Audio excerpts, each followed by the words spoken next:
Okay, so to get to our settings and preferences, all right, here's your shortcut here.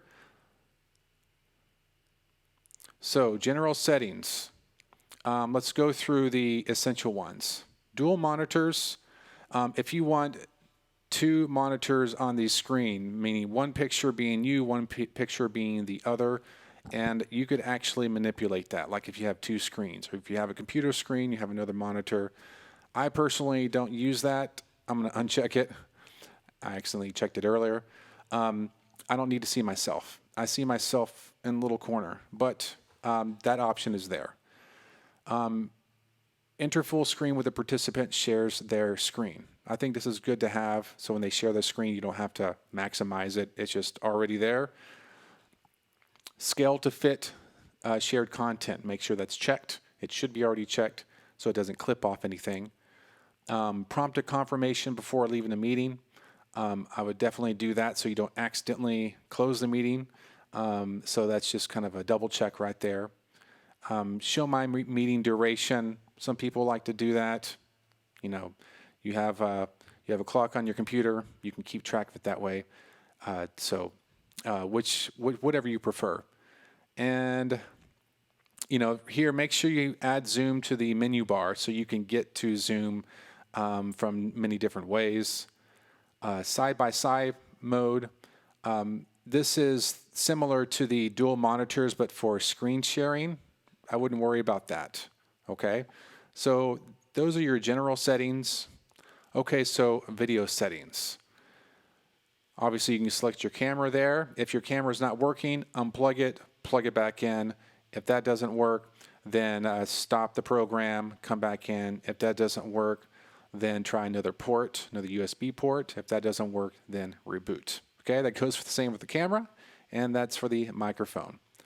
You know, there's just some options here. These are preferences. Definitely enable the HD. If you're having a problem with the mirroring, you can flip it. In some cases, it doesn't work in some environments. I'm not sure why. I think it's the access to the webcam and the how Logitech is responding to the computer. So if this is not working for you, try to unplug, plug back in, reboot, and maybe it will work. Touch up your appearance. That's kind of the running joke with Zoom right now. It doesn't really do anything, to be honest with you, maybe if you're up close. Okay, so meetings, really the only thing I have checked is always show video preview dialog when joining a video meeting. That means that you're going to be able to see yourself prior to, okay? Everything else is all preference. The display up to 49 participants per screen. You know, if you want to expand that in your gallery view, then that's where you would do that. That's for your group lessons, your master classes, your webinars, and all of that. Spotlight my video when speaking. I wouldn't even worry about that because it automatically detects that anyways in the advanced features. We'll talk about that in a little bit. Let's go to audio. Okay, so right now you can see this is going up and down, green and red.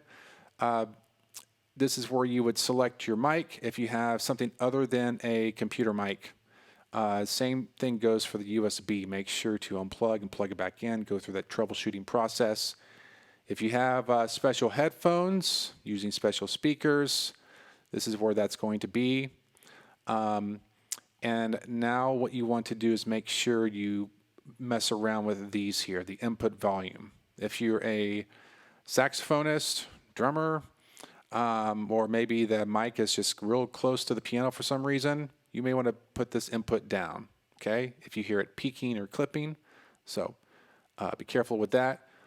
You may want to mess around with the microphone settings, the automatic adjusting. That's going to basically kind of compress it a little bit, and it's kind of like we'll talk about the other feature to enable the original sound. So I'm not sure exactly how this is programmed, but I know that for some people it has worked. So it's going to be a matter of just tweaking listen back to the recordings, and see what works best. Okay, and we're skipping that. Join audio by computer when joining a meeting. That's very important. You do not want to have to do that every single time. And show in-meeting option to enable original sound. Very important, okay? This is a big one. You want to be able to do that while you're in the meeting. So if you hear the sound kind of going in and out, a big part of that is the background noise could be affecting that. So make sure that is enabled. And this is a cool feature for doing like webinars or group classes, temporarily unmuting yourself if you're muted, or in any application. Chat feature, I'm not going to even go over this. I don't. The standard features here are good, or the ones that should be there. So if you want to know more about that, definitely look up the settings on Google or on YouTube for Zoom. Virtual background. Hey, look at that. Okay, so if you have a green screen, you put it behind you, and it's not going to look like that, but it's going to be a lot better. If not, hey, it's kind of a cool feature for the kids. All right. You're not going to be able to see the instrument, though. That's the thing. So if you're doing like a group class, you're not doing any playing of the instrument, that'd be kind of fun. Recording. This is where you're going to go in and choose your location. This is very important. You really want to store these locally unless you do the paid account, because the cloud for Zoom is very limited in space. So this is where you would do that. Use external hard drive, please. Don't save it onto your computer desktop. That is the absolute worst place to store it. These are large files, okay? Let's see here. Record a separate audio file. I love this. All these, you're going to have a few different files that render at the very end of the recordings. This could be this could be like a podcast. They can listen to it throughout the week, especially for your like really good students that are really into it, that just absorb the information and they want to keep absorbing that and listening back to it. Optimization for third-party video editor. This is a have-to if you're going to do any kind of post-editing with these videos, either for marketing. Please make sure you have a parent's permission or student's permission. Or if you are, maybe you're doing some observations and you want to take that and you want to upload it, or make some changes to it before uploading. So add a timestamp. I really like this because I can tell my students, hey, go back to the 2 hour and 40-minute mark, 2:40. This is where we talked about so-and-so. So this is a really, really good feature here. They can write it down themselves. That's what I have my students do, if I remember. And then record video during this screen sharing. You do want to do that because if you're sharing, obviously you want to record. So I don't know whether there'd be an instance where you don't want to do that. Okay, so we're going to skip advanced features. We'll go to stats. So with stats, you can see how your computer is doing. Right now, overall, 23%, and I'm running a lot of stuff right now. If you're over 50%, it's going to get kind of like the yellow. That's probably not a good thing. You want to make sure that you're running, below 40 is good in terms of your processor. So this here, the bandwidth, network type, when we're connected, there's going to be all sorts of things there. So you can go into the audio and you can see if you have any audio loss here. Now, I'm going to do this in a separate video later, talk about how to do this, because I'm going to do a test, a series of tests, and show you how you can actually use that to your advantage and to actually see what's going on, to do some deep troubleshooting. Okay, so and then keyboard shortcuts. These are all the shortcuts to be able to get to all your major commands. Print them off. Go online, Zoom, keyboard shortcuts. You'll find them there. Print them off. That's the best way to do it. Accessibility. I don't use closed captioning because it's not very accurate. It's more accurate if you upload it to Facebook or YouTube. They've got a better generator for that, in my opinion. but try it out. Okay, so now we're going to go into the advanced features. That's going to take us onto our account on the website. Okay, so that's going to bring us right into the settings part under personal. We're going to start up here at profile. Okay, once again, you have your meeting ID number, and you can, from here, you could actually just do that, copy it, paste it, text it, email it, however you want to send it. Your students can get right into the room. Okay, so if you're worried about parents or students having technical difficulty getting the app installed, you don't need to do that. Now, if they have the ability to do that, if they have a desktop and you can get them to load it on their computer, much better, because then they have access to all these controls as well. Okay, and that's pretty much it. Everything else here is just kind of a summary of everything, okay? Summary of your account. This is the main thing right here under profile. Meetings. If you're scheduling meetings, all your content's going to be here. So we're not going to even worry about this. We will go to the personal meeting room. Once again, this is kind of a summary of your personal meeting room. And your personal meeting room is the room that you go to that's yours. Once again, here is the link. You can send that. You can copy directly from here and then paste it. And then it gives you your major options that you have available here, major meeting options. And I have the enable waiting room. We're going to get to that in just a moment. And you can start the meeting from here as well. Okay, webinars, just really quickly. A lot of us are going to want to do these kind of things, especially for e-conferences. Those that are used to traveling and being hired to come and present, this is perfect for this. You have a large audience, and then you can set up the registration, everything that you would do just for a normal type conference, but everything online. You can even monetize it, integrate PayPal into it. So webinars, great feature. It is a paid feature. So definitely look into that if you are a presenter and a teacher that normally does those things. Recordings, I talked about earlier. Cloud recordings, don't use unless you have a paid account. It's very, very little, unless you just have a few students, little space. Local recordings, it's going to show you actually all your recordings that you've stored locally. I don't do anything with this. I don't need to. I mean, you can go in here, delete, but it's not taking up space. So there's nothing else we really need from this part. And finally, let's go into settings. Okay, so let's go through some of these, the important ones. Obviously, you want host video to be on and participants. Audio type, you want computer audio. Look, if you do telephone, just put it on speaker. Okay, that way, I mean, you can switch that in the middle of a lesson, but if you absolutely need to do that, that might help with latency. I haven't had a need to do that, so something I don't have experience with. Join before the host. So yes, you want this to be on, and these settings should be already on. They can get there. They can go into the waiting room if you have a waiting room feature enabled. Use the PMI to schedule a meeting, your personal meeting room. Once again, I would advise almost all of us to do that unless you have a way that you want to schedule your meeting specifically.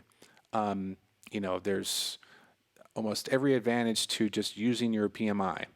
Now, if you do not want to do the paid account, if you're afraid of going over the limit and all of that, then I would do a paid account if you're worried about that.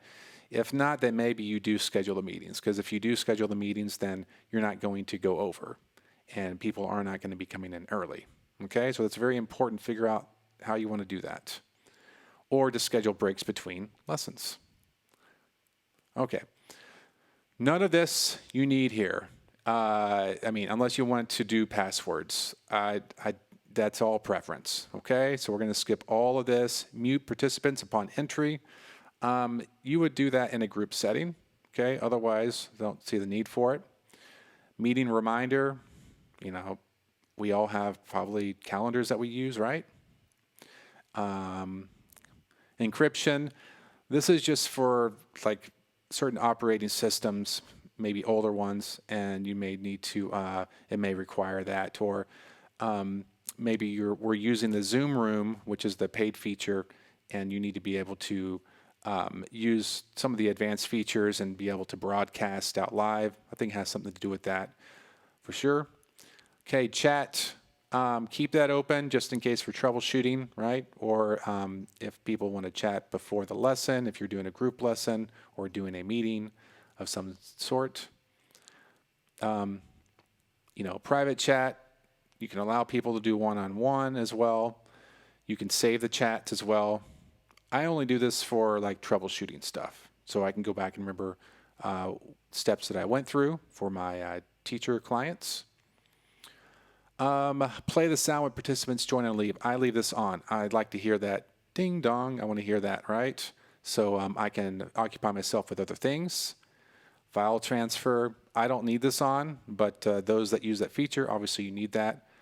I don't have these next four on here. These are all preferences, non-essential. Share Zoom windows during screen share. I think that's important to have that on.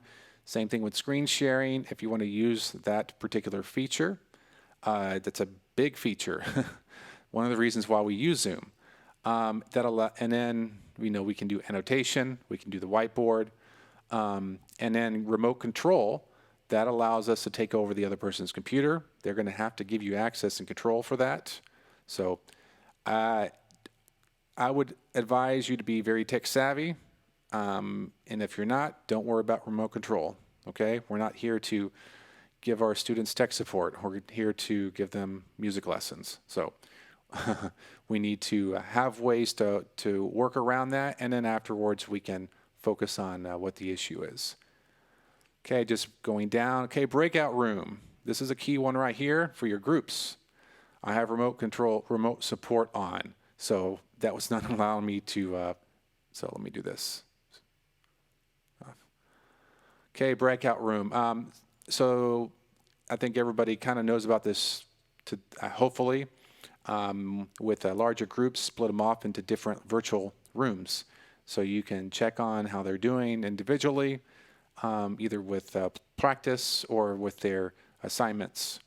And then you can bring them all back together later, okay? So really cool feature. Remote support, I have that on because not really for my students, for my teacher clients. So know what you're doing if you're going to do that. Closed captioning, all this is preference here. Virtual background, we talked about that, just a cool feature. None of this here.